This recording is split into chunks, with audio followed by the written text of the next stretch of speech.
유대교를 대표하는 상징적인 인물을 니고데모라 했지요. 그리고 오늘 본문의 이 사마리아 여인은 유대교 입장에서 볼 때 부정하고 타락한 이방인을 대표하는 사람이다 그랬습니다.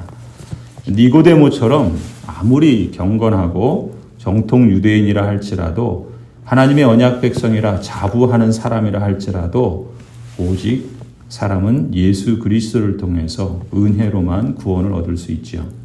또 그 반대도 마찬가지입니다. 아무리 부정하고 아무리 타락하고 아무리 하나님과 멀리 상관없는 사람이라 할지라도 바로 이 사마리아 여인과 같은 죄인이라 할지라도 예수 그리스도를 통해서 은혜로 구원을 받을 수 있습니다.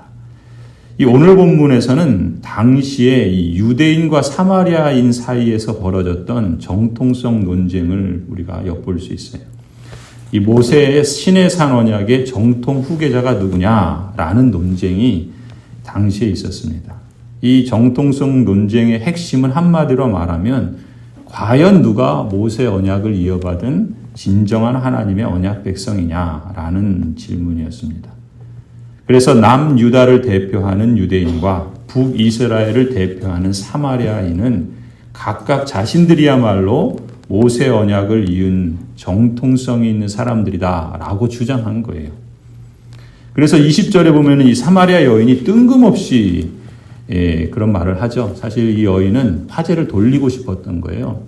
예수님께서 자신이 지금 5명이나 남편을 두었고 그나마도 또 다른 남자랑 살고 있는데 그 남자도 남편이 아닌 자신의 사생활에 대해서 말씀하시니까 너무나도 꿰뚫어 알아보시니까 이 여자는 난데없이 화제를 돌려버립니다. 그러면서 예배 얘기를 해요.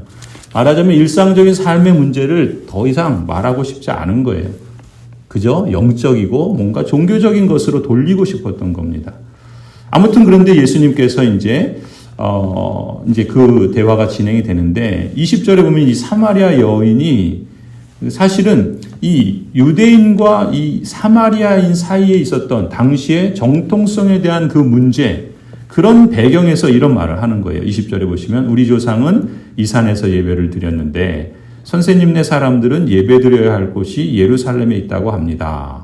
이런 말을 하는 거죠. 무슨 얘기예요? 그러니까 사마리아인들은 자신들의 그 지역에 그리심산이 있잖아요. 에발산과 그리심산, 이스라엘 사람들이 그곳을 하나님의 언약을 맺은 곳이다. 또 그렇게 여겼죠. 그래서 그리심산에서 예배해야 된다. 자신들은 그렇게 주장하는 거예요. 이곳이 참 성전이고 이곳에서 언약의 하나님과 만남이 있다. 왜냐하면 그 모세오경에 보면은 언약을 갱신하고 그 언약의 저주와 그 축복을 말할 때 바로 이 산에서 그것을 확인할 수 있었거든요. 그러니까 사마리아인들 입장에서는 여기가 바로 우리가 정통성 있는 하나님의 언약 백성이다. 이렇게 주장하는 것이죠. 그런데 유대인들은 이제 이 여인이 이제 그러는 거죠. 예수님께 유대인 당신들은 예루살렘에서 예배해야 된다고 하지 않습니까? 유대인들은 당연히 예루살렘 성전이야말로 정통성 있는 곳이다. 이렇게 말을 하겠죠. 그러니까 이렇게 서로 둘이 갈등하고 또 논쟁하고 있었던 것을 배경으로 이런 질문을 이 여인이 교묘하게 화제를 돌린 거예요. 근데 예수님은 그 질문에 대해서 대답을 해주십니다. 어떻게 대답하시는가? 얼핏 보면 예수님은 유대인이기 때문에 유대인의 손을 들어주시는 듯한 그런 인상을 줘요. 물론 그렇지 않죠. 근데 22절을 보면은 이렇게 말하죠. 너희는 알지 못하는 것을 예배하고. 너희는 누구겠어요? 사마리아인들이에요.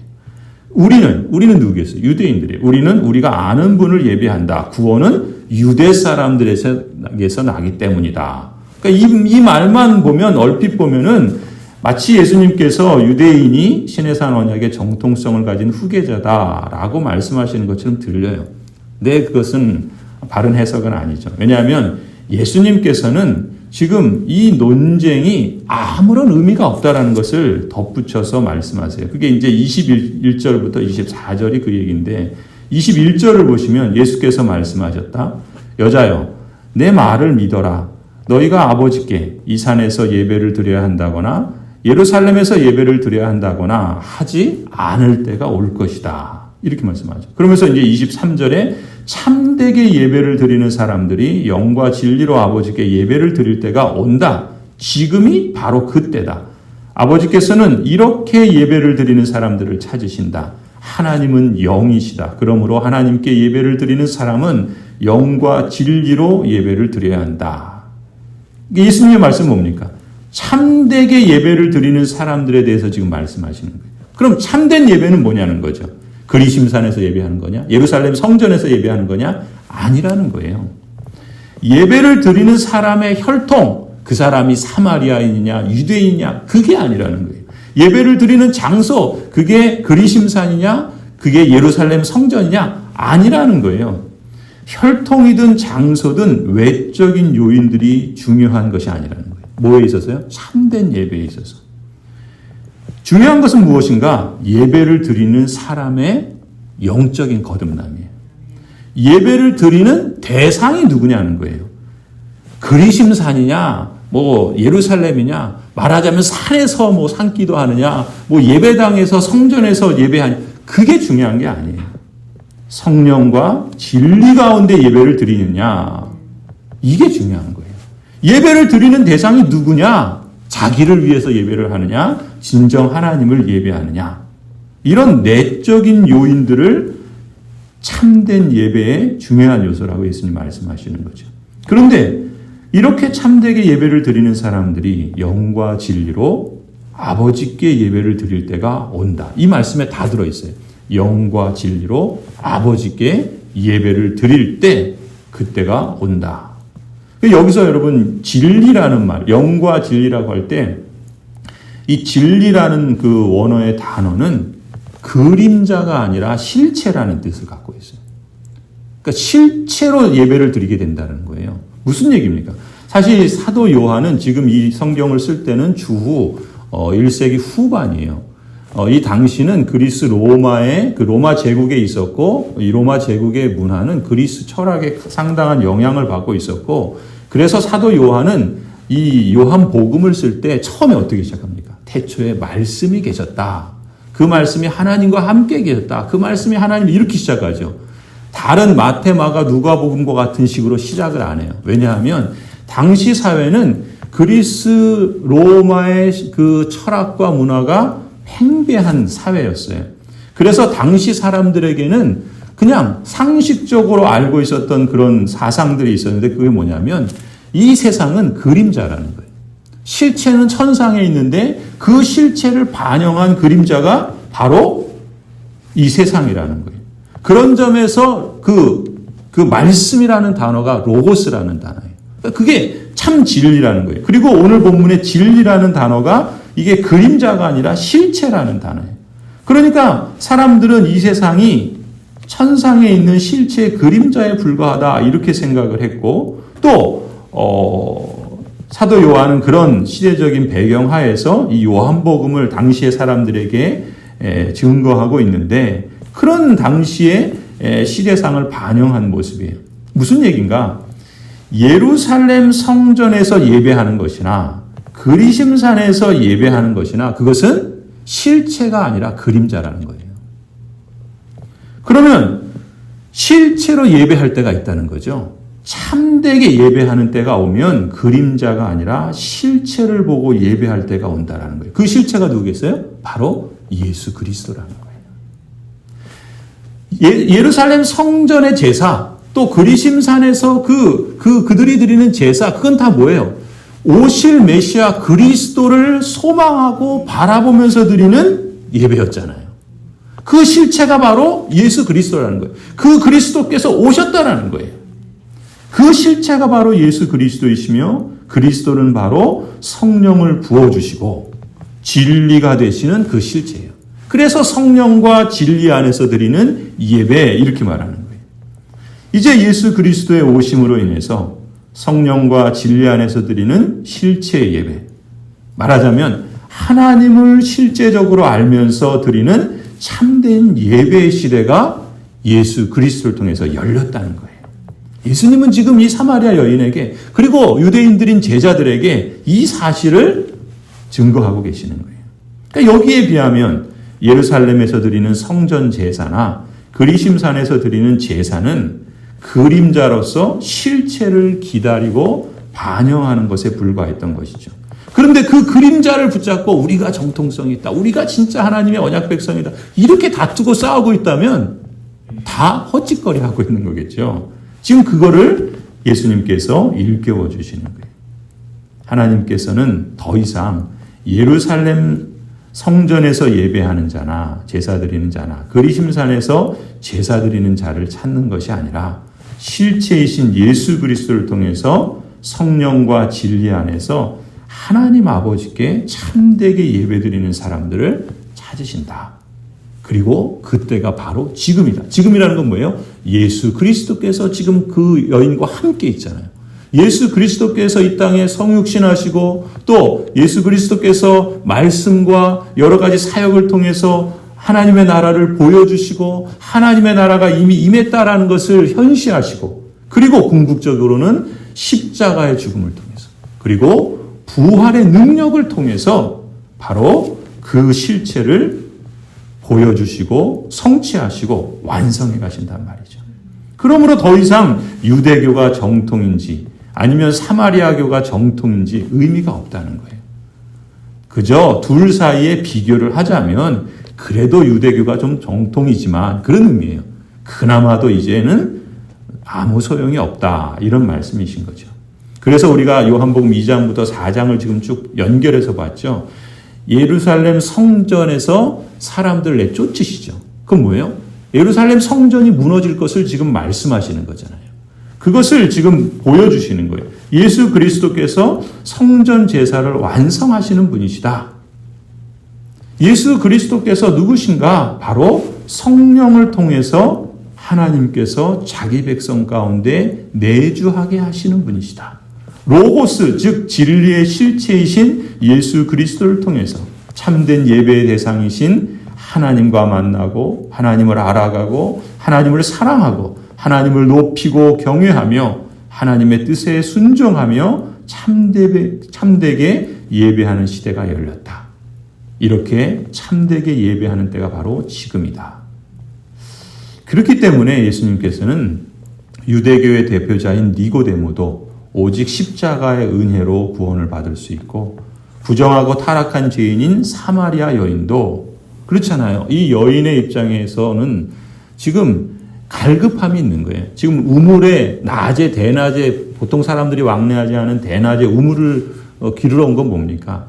그것은 실제적인 갈증도 있었지만 이 여인에게 그 만족되지 않는 그런 내적인 갈증이 있는 거예요.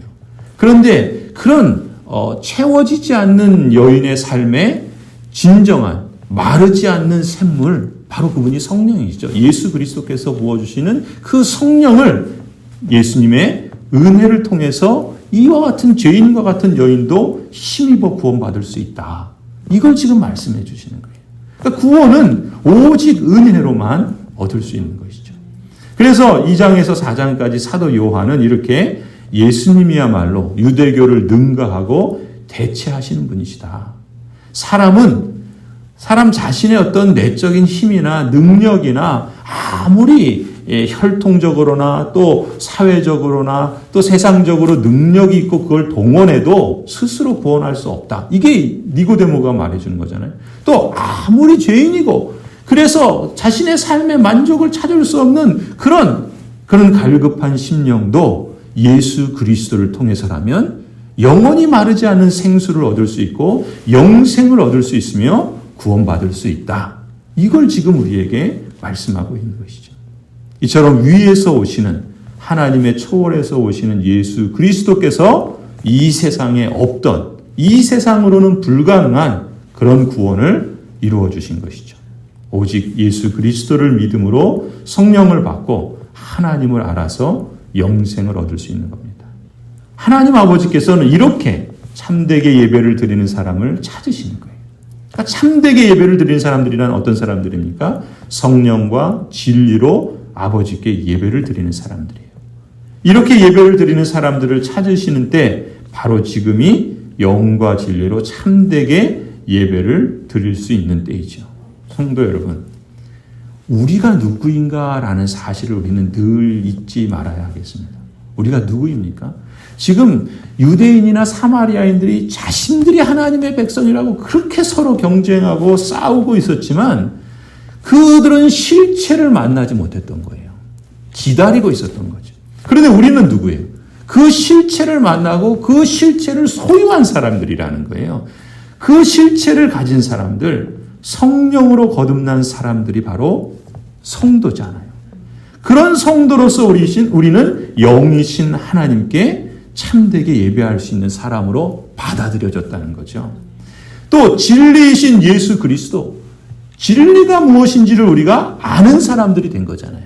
그 진리가 누구이신지를 아는 데서 우리는 진정한 예배를 드릴 수 있는 거죠. 우리가 실체이신 예수 그리스도를 통해서 진정한 하나님의 언약 백성 되어준 줄로 믿습니다. 이게 얼마나 놀라운 사실이에요? 이게 얼마나 참으로 복된 하나님의 은혜입니까? 그렇기 때문에 우리가 하나님과의 그 만남과 교제가 있는 예배를 사모하는 거죠. 또 성령과 진리가 충만한 예배를 사모하고 그런 예배를 드리기를 원하는 거 아니겠습니까? 사람의 감정과 기분에 맞추는 그런 예배가 아니라 성령과 성경을 의존해서 우리의 온 마음과 정성으로 내가 누구인가? 하나님께서 그 실체이신 예수 그리스도를 통해서 내게 성령을 부어주시고 내게 참 진리이신 하나님의 말씀을 깨닫게 하시며 그래서 하나님의 언약 백성으로서 예배할 수 있는 그런 사람으로 나를 불러주시고 그 하나님의 그 영광스러운 임재 현장에 나를 초대해 주시고 내 입으로 하나님을 찬송하고 내 삶으로 하나님과 함께 동행하며 이 땅을 살아갈 수 있다는 것, 이것이 우리의 찬송과 예배의 이유고 또 목적이지 않겠습니까? 그래서 우리는 교회가 하나님의 언약 백성으로서 함께 드리는 공적 예배를 사모하고 귀하게 여기는 거죠. 동시에 이 여인이 놓쳤던 부분, 말하자면 우리의 일상의 현장에서 드리는 삶의 예배, 이 공적인 예배와 이 일상의 삶의 예배, 이러한 예배가 우리가 드릴 수 있는 예배요, 또 마땅히 드려야 하는 예배인 줄로 믿습니다. 지금도 하나님은 이처럼 영과 진리 가운데 하나님 아버지께 참되게 예배하는 사람들을 찾으시는 줄을 믿습니다. 우리가 바로 그런 사람이요. 또 우리가 예배를 드릴 때마다 이러한 하나님의 은혜를 기억하고 그 사실로 인해서 감격하며 거기서부터 우리의 삶에 참된 위로와 또 거기서부터 우리의 삶을 다시금 힘을 갖고 은혜를 힘입어 나아가서 살아갈 수 있는 그런 영적 그 능력의 동력이 되는 줄 믿습니다. 오늘도 하나님께서 우리와 함께 하십니다. 성령으로 함께 하시고 진리로 함께 하십니다.